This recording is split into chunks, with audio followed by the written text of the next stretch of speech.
Što kažeš, koliko dugo se niste vozili? A koliko je stara? 31, ja? Koliko je stara? 31, ja? 33.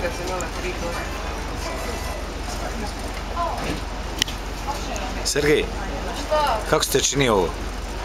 Nije dobro. Gde reci neki komentar, elaborat, ono? Aj, molim te.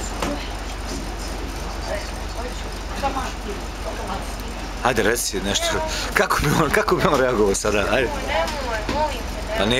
Pa neću, pripremam se, ali da mi kažeš, ono, za poslije. A?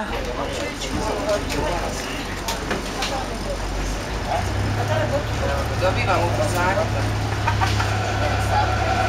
Ne dobivamo mi, nego on ubrzava. Što bi rekao Faro, poslije pivna ručka, gravitacija. Jebe me ova gravitacija nešto. Sergej, ajde nešto, gdje je taj tvoj čuveni Borat, ajde. Alors bonjour à tous, bienvenue sur le Grand Manitou. Mon nom est Tania, on a Capitaine Pierre avec nous et on passe la prochaine heure ensemble sur le lac Tremblant. So I'll do the English part after. Et donc on va faire une distance d'environ 6 km en longeant le littoral de ce côté-là, puis on va revenir de ce côté-ci du lac. Et pendant le trajet, il y a un enregistrement qui va jouer pour raconter un peu d'histoire sur la région depuis que les Amérindiens étaient ici jusqu'à ce qu'Intra-Ouest arrive et développe la station de ski. Donc si jamais vous avez des questions, n'hésitez pas. Et bien sûr, vous êtes bienvenus d'aller à l'extérieur. Si jamais vous voulez prendre des photos, simplement dire bonjour à notre capitaine. Alors je vous souhaite une belle croisière. So welcome from the Grand Manitou. My name is Tanya. We have Captain Pierre with us today, and we'll be spending the next hour together on Lake Tremblant. We'll do about 6 kilometers going along the side on the other side, and then we'll come back on this side. While we're going, there will be a recording telling you the history of the region since the native Indians were here until Intra-West arrived and developed the ski resort, and I will add some more information as well along the way. But if you have questions, please don't hesitate to ask. And you're welcome, of course, to go outside in the back to take pictures or just say hi to our captain, Pierre. So enjoy the cruise. Avant de débuter, on va faire bien sûr la démonstration de sécurité pour les gilets de sauvetage. C'est en cas de situation d'urgence, Transport Canada nous demande de faire ces procédures-là avec vous. Donc d'abord, vous avez remarqué que les gilets sont situés au-dessus de vos têtes, ici de chaque côté du bateau. Mais juste notez que la section avant ici, jusqu'à la moitié, et pour les enfants, sont pour les enfants de moins de 80 livres ou de moins de 40 kilos, donc juste pour référer aux autres gilets. So of course, it's just as a safety matter, we are required to show you how to wear your life jacket in case of an emergency situation on the lake. So as you may have noticed, you have a life jacket over your head and on each side of the boat. But just note this front part here up to the middle is only for children under 80 pounds. Alors comment ça fonctionne, c'est qu'on doit passer le gilet par-dessus la tête et le porter autour du cou. Ensuite, on attache le cordon ici avec un nœud, donc ça évite au gilet de sortir. Ensuite, on prend le cordon à la base, on le croise dans le dos, puis on le ramène sous le gilet pour l'attacher avec un nœud. Et voilà, on est bien en sécurité. Et ensuite de ça, c'est moi qui vais vous guider pour la suite, tout dépendant de la situation des choses. Alors, merci.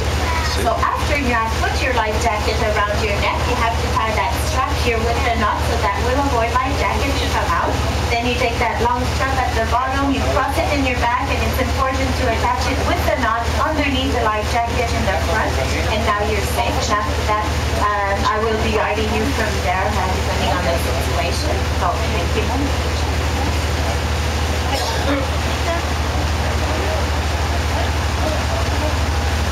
Simpsonovi, kako ste? Ja, kako ste Simpsonovi?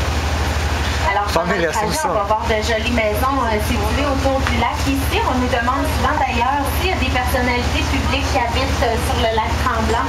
En fait, la majeure partie des résidents ici vont être surtout des hommes d'affaires, mais aussi, et pas nécessairement connus, et aussi beaucoup de descendants de gens à qui ont appartenu les compagnies forestières et qui avaient acheté tous les terrains qui sont situés autour du lac à partir des années 1800. Donc, ça va être surtout ces gens-là qu'on va retrouver encore aujourd'hui, puisque ces terrains-là ont été légués de génération en génération.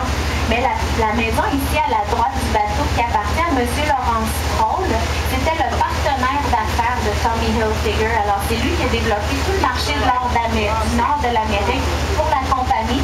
Et aujourd'hui, les propriétaires de la piste de course Jim Russell dans le vieux village Tremblant. Et comme Mont-Tremblant a toujours été un endroit prestigieux où on passait les vacances puisque ça appartenait surtout au président de compagnie, mais depuis l'arrivée d'Intra-Ouest encore, ça donnait encore plus de prestige, ça fait également augmenter le prix des terrains. Et aujourd'hui, on doit investir un minimum d'1 million de dollars pour avoir un bout de terrain sur le lac Tremblant. Et juste à titre de référence, cette résidence-là aujourd'hui, qui inclut celle à côté, on a la piste d'hélicoptère derrière, puis un garage un peu plus haut. Tout ça vaut aujourd'hui environ 30 millions de dollars.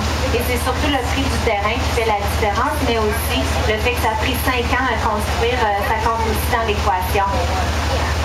So just before we pass it from too far, we are passing Mr. Lawrence Stroll's house, and he was the business partner of Tommy Hilfiger. He was the one that developed the whole market for the brand around North America, and now he's the owner of the racetrack, Jim Russell, in the Old Village Mont-Tremblant, where we have events almost every weekend, but we had the chance to have Formula One race there in 1968, 70, and 71, before it was even happening in Montreal. So we often have questions if we have famous people living around the lake. Well, most of the residents will be either businessmen, which are not necessarily famous, but also lots of descendants from the owners of the lumber companies who had bought all the land around the lake starting in the 1800s.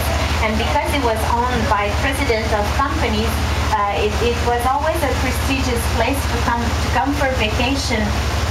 But when Intra-West arrived in 1990, it brought the price really high around the lake, as much as $1 million per acre. So just as a reference, Mr. Stroll's house today is worth approximately $30 million. And it's mostly because the price of the land, but it's also, it took 5 years to be built, so that counts in the equation as well.